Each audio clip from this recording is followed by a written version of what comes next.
Okay, I'm not singing. It's Feedback Friday. Only one video to talk about because Wednesday's video got screwed up on the audio. Um, and yes, I'm going to be sipping at soup for this video because my throat is killing me. I cannot shake this damn illness. And, part of it is I need to rest my throat, but that's not in the cards. Like this weekend, I'm going to try to take it really, really easy. Um, and the most frustrating thing about this is people are like, go to the doctor, go to the doctor. And the doctor says, it's a virus. And like, go back to the doctor. You can't do shit about a virus.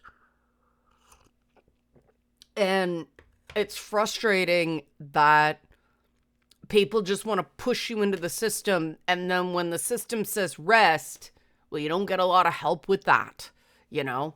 But yeah, 2 weeks of no Twitch, 2 weeks of no It's Not Therapy podcast, because those are, hours. I can cut these videos at 20 to 30 minutes. It's Not Therapy is 48. And I'm like, well, maybe I can choke my way through it, but that's not going to help me get better, not with a full client schedule. And at this point, I'm afraid that it's just going to be dragging my ass until, the Christmas holidays where things shut down for a week, and then I'll finally be able to rest it to, hopefully get over this thing. Dear God, it's awful. And then, Wednesday's video, the audio was fucked up and I didn't hear it when I played it back. Now, granted, it might have been there and my ears are just so stuffy I missed it, but I doubt that roboting would have not come through. Sometimes, for whatever reason, this mic just goes off. I don't know why. It has to do with the USB connectivity. And it doesn't matter if it's plugged directly into the machine or the hub. But I pulled it because of that. I'll redo it next week because I think it's important material, but it is just not happening this week. Now, Monday's video, I'm glad I did because a lot of guys felt seen. And so that was important to do. And, just out of coincidence, I had a lot of, 3 talks this week about reaching boys, young men, and men, and how it doesn't work if you're crapping on their hobbies before they start opening up. And this is something that people want to find a bunch of different ways around, and I just don't think there's any way around it. If you're criticizing things they like, they're not going to open up to you because they like it, because there's something in it that connects with them. And the thing is, you don't have to agree. And there's a real challenge when you think that some message that somebody is receiving isn't helping them without demonizing the person it's not helping. And finding out why somebody likes something. Because, watching a piece of media and enjoying a piece of media is not bad behavior, right? I know I watch around things in stuff I enjoy that I don't even like. I don't even like that element of the thing I watch. I like other parts of it. I finally had to give up on Silksong this week because I just found a boss too disturbing. I couldn't do it. I couldn't talk myself into getting through it. Just what I had to do in the game was too ick for me, no matter how much I tried to logic my way around it. And I started playing Rogue Trader and finally got out of the prologue, and I am enjoying the crap out of that. as, so Silk Song more grimdark and edgy than Warhammer 40K Rogue Trader. That says something. And it's one of those things with Silk Song that if it doesn't bother someone else, good, valid. The fact that it bothered me, also valid. And talking about this on the server was we ended up talking about the game Catherine and how some people couldn't finish that because of the reveal about, the main character's motivations for the whole thing. And that was an example of, I found the main character to be a real sleazoid. I had a different interpretation than some people. I totally see those people's interpretation as valid. This is the stuff we need more of in gaming. And this is on the same week where I went on Blue Sky, and analysts whose analysis I respect were going, the ending of Mass Effect 3 wasn't that bad, actually. And I'm like, what? No. The ending of Mass Effect 3 was objectively awful. How much it bothers you that the ending was awful is, individual mileage may vary. I was somebody who was not as bothered by that not great ending as some. But just because I wasn't bothered by a not great ending is not going to mean I say the ending is great. And of course, what was the justification for saying the ending of Mass Effect 3 wasn't that bad? Well, it would be better than all the, blame gamers, blame gamers, blame gamers. And it amazes me sometimes how very smart people can come to a conclusion that to me is so wrong and so emotionally motivated. We can both say, no, BioWare objectively shit the bed on that ending. A really sad Dune ripoff. And also, a few things rip off. And also say, we gotta find better ways to debate this stuff. And part of it is it's the internet, but what's the alternative? Because the toxicity in the gaming community exists outside of the internet as well. It is this zero-sum, I'm going to shit on people that don't agree with me and do this false posturing because I'm an insecure nerd and can't get emotionally and mentally out of high school. And that's not everybody. I have wonderful conversations with a lot of people about this stuff. But I think more and more people are just checking out of all this stuff. I know I have.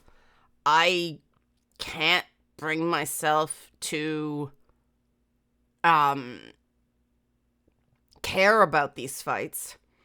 I find it more interesting to go, what does it mean to be an iconoclast in the Rogue Trader, 40K universe? And how my experience as somebody who knows sort of the Imperial dogma has a different experience with that game than somebody who doesn't know anything. Because there's, there's regular our world human morality. And then there's, oh my God, don't let chaos get out whatever you do morality. And I've been picking a lot of the iconoclast choices just to see what happens. Even though, 40K logic, Imperial God Emperor logic, it's wrong. You understand why commanders come down with an iron fist on any warp shenanigans. Chaos weapons, no bad, no exceptions. No exceptions. When people try to make an exception, bad shit happens. And so it's interesting how the game really threaded the needle.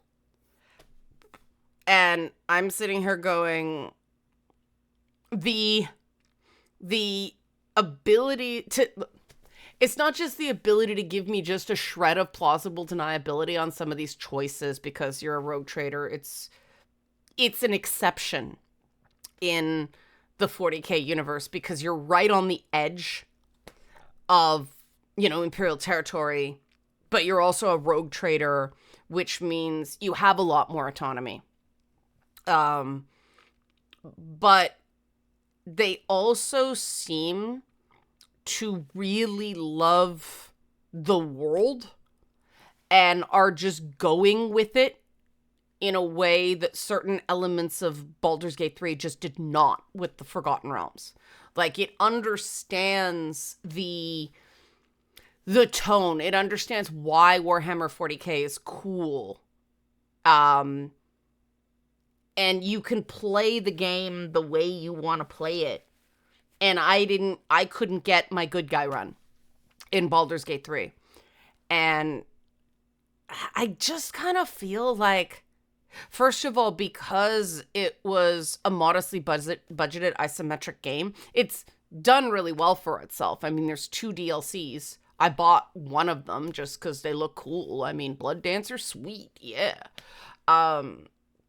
But it just feels like certain games don't get the hype they deserve because they don't play the game, and they're not, like, people dismiss Warhammer 40K because it's Warhammer 40K.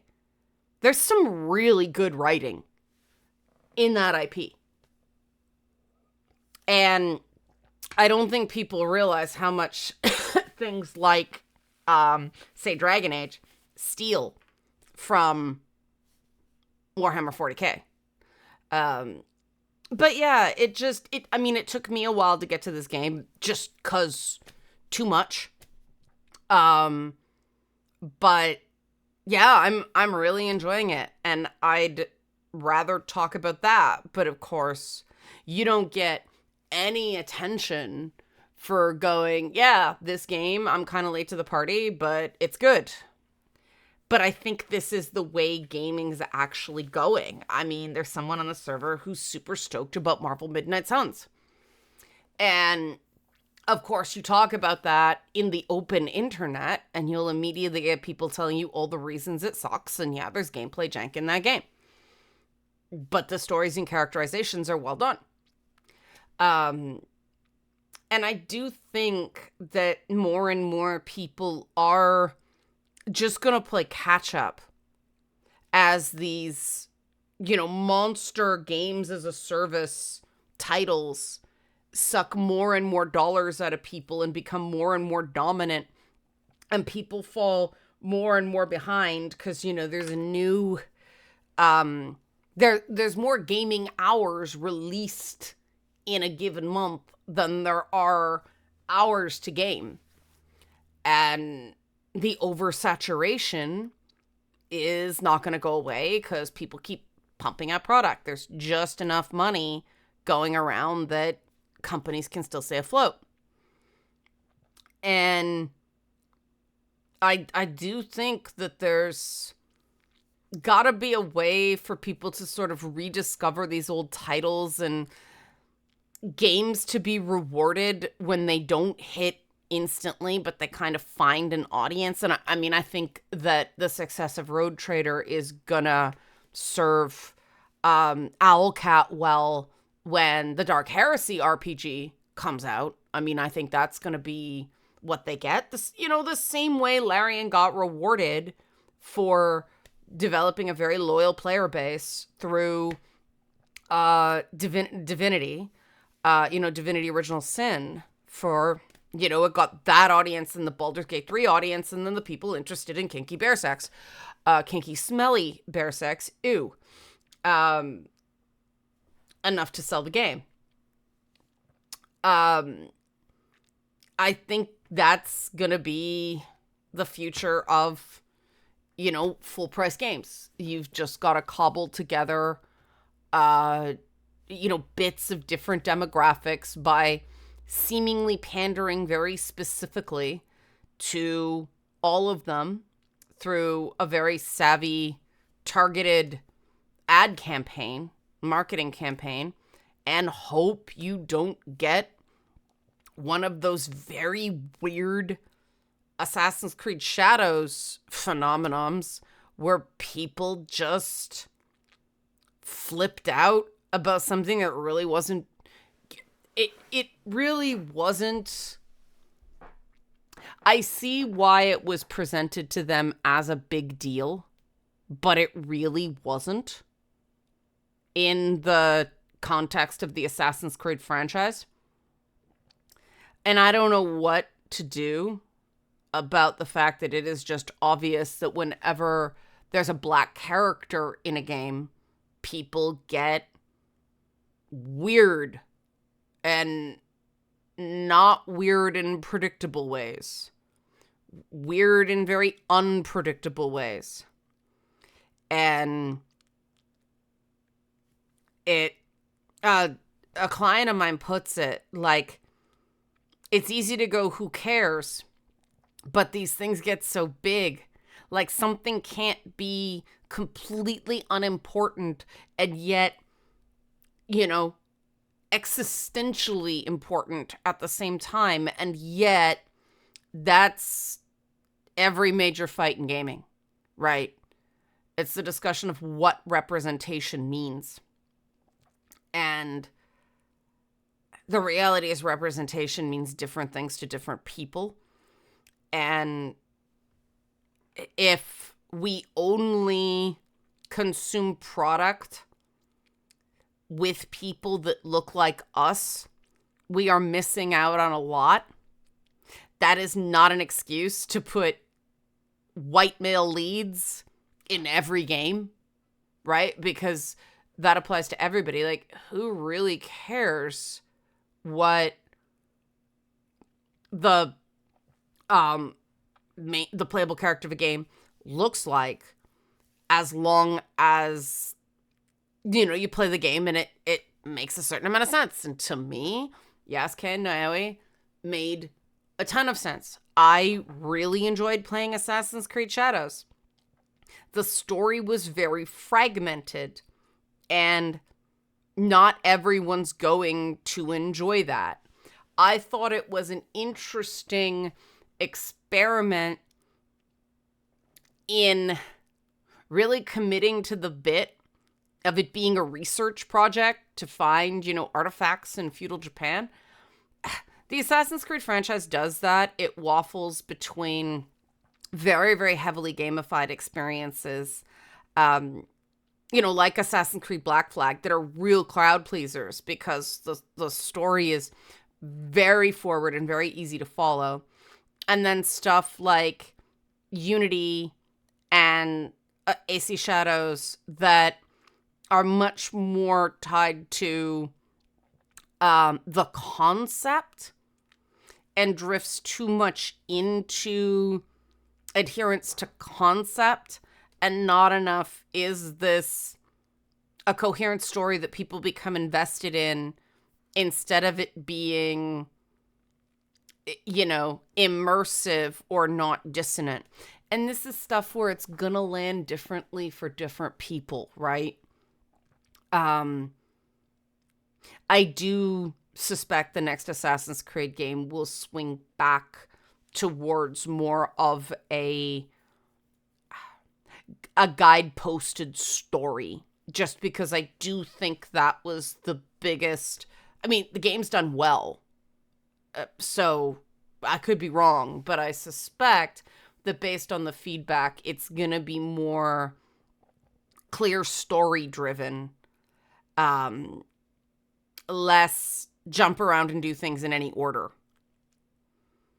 But that's the thing about one of these. We'll see what happens now that the Tencent deal has gone through, whether that very UB quality of they go crazy every so often and take risks, which is what we claim we want AAA developers to do, but we never reward them when they do.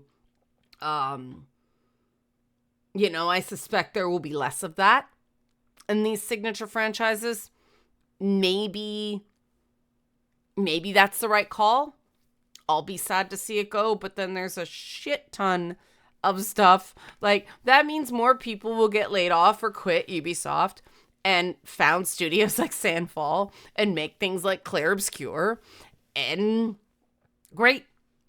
Long live the AA tier of games. I am there for it. I gotta get Men Liking Stuff back going in the new year, because that was a good conversation there. But yeah, I do think people are conversation starved.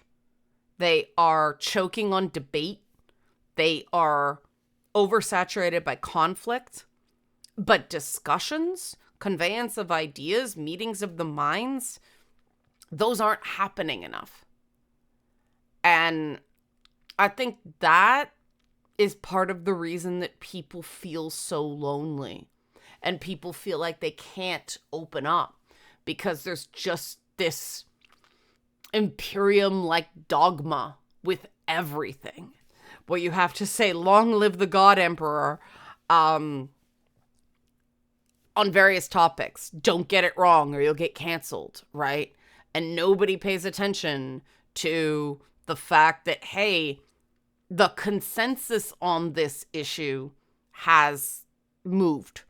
I mean, the whole thing with the contractors from Afghanistan that were brought to the US because that's what you do, or no one will help you in the next war. And there was near universal agreement that that was the right call when they made it. And now everybody in the Republican side is stumbling all over each other to say what a bad idea that was. And nobody goes, guys, there were reasons. One guy lost his shit. One guy. And, but even one is too many. Okay, well, the guy that took a shot at Trump, born in the U.S. Guy that shot Charlie Kirk, born in the U.S. I don't see what difference it makes. Violence is violence. And, if you look at the guy that shot those 2 National Guard members, you take away his country of origin. He's a unmanned 29-year-old with apparently like 5 kids who had been struggling for a while with, identity and mental health challenges and couldn't get community supports. If you look at it that way, he just fits that profile. And I don't understand the need to slice and dice humanity to find excuses for why that group of people doesn't deserve the stuff we know we all need. And we do have to bring back community where there can be an element of dissent and disagreement, but also guardrails. So, people who people will listen to can say, hey, you're coming on too strong here. Let's not attack someone, because that shuts down dialogue and we want to promote it. Of course, that's censorship. No, it's not. And the conversation of words means things is something I have a lot, and that's something for another day. But I really do think that we need to bring back words mean stuff. And it is amazing. Just last week, I had a situation where, someone accused me of moving the goalposts. And I said, how? It's like, well, you change the subject. It's like, every subject change is not moving the goalposts. And I was actually asking for clarification. But moving the goalposts has a meaning. It means someone's made a valid point And so you change the subject to unfairly deny them acknowledgement of that valid point. It's not just any subject change.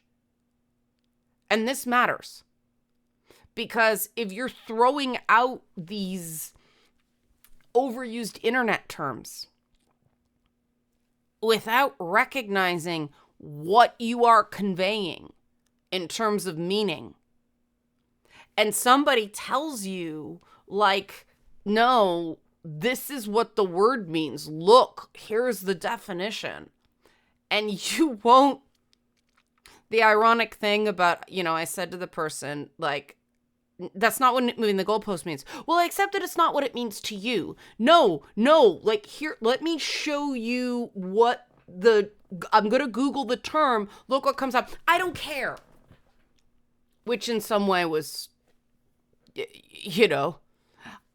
didn't want me to score the goal, so change the parameter. Moving the goalpost. But this is the impediment to communication that we all have. And I think that it hits men between the eyes more often because the acceptable communication is more rough and tumble, and bullying and bad intent can hide behind jokes easier in ways the group of women can't the same way. Women have a lot of passive aggressive stuff that circulates, but this particular type of thing, learn to handle criticism, grow a thicker skin, all this stuff that hits men right between the eyes. And I really do believe that part of alleviating loneliness, part of dealing with the despair that a lot of men are feeling is being trained to accept abuse is not toughness. And I really do think that it's not just enough to get out and talk to people and socialize and be around people if you never feel like you can lower your guard. If you never feel like you can say something and be temporarily inarticulate and not get a second chance.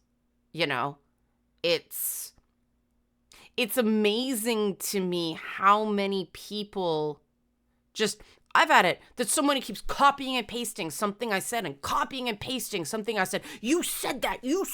It's like, yes, I did. What did you take from that? Well, you seemed angry. Why? Don't really have an answer. It was mean. It wasn't intended to be mean. Being mean is different from me seeming angry, which is it? Well, you seemed angry because you were mean. Give me some tangible thing other than just you were mean, because you could say that about hi, how you doing, with no other backup evidence. It was deliberate cruelty. I'm sorry, I know what I intended. Why are you standing by that? When I'm saying it wasn't intentional, what the hell's going on here? And I think some people it really does seem in those situations that the person doing it has realized they have made a mistake and they're embarrassed. And instead of just owning that and recognizing that, well, maybe my reaction, it's in response to the mistake they made. It's me calling them on it. And instead of them going, okay, I made a mistake, I'm going to own that, they have to create this false equivalency, because if we're both fuck ups, well, then it's okay.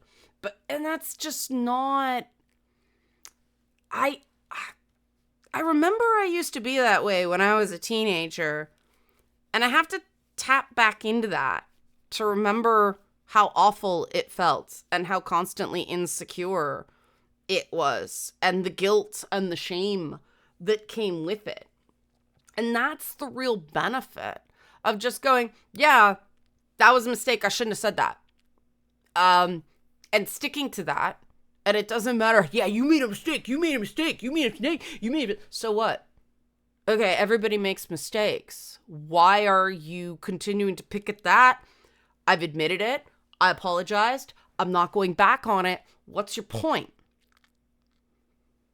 The good thing about doing that, people think that, oh, that's going to weaken your position. It really doesn't.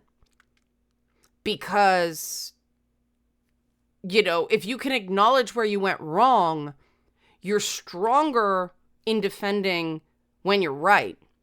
Because nobody can accuse you of not acknowledging when you've made a mistake. Whereas people who are too insecure to admit error, who need this fake reciprocality, they ruin relationships that way. Because people get sick of knowing that they're never going to be able to talk to this person about something that's bothering them without them getting passive aggression and taking cheap shots to level the playing field artificially. People get sick of that. It's immature behavior. It's insecure. It's cowardly. And it's unfair. And I think that the only way that we promote healthier behavior, is creating communities that reward it.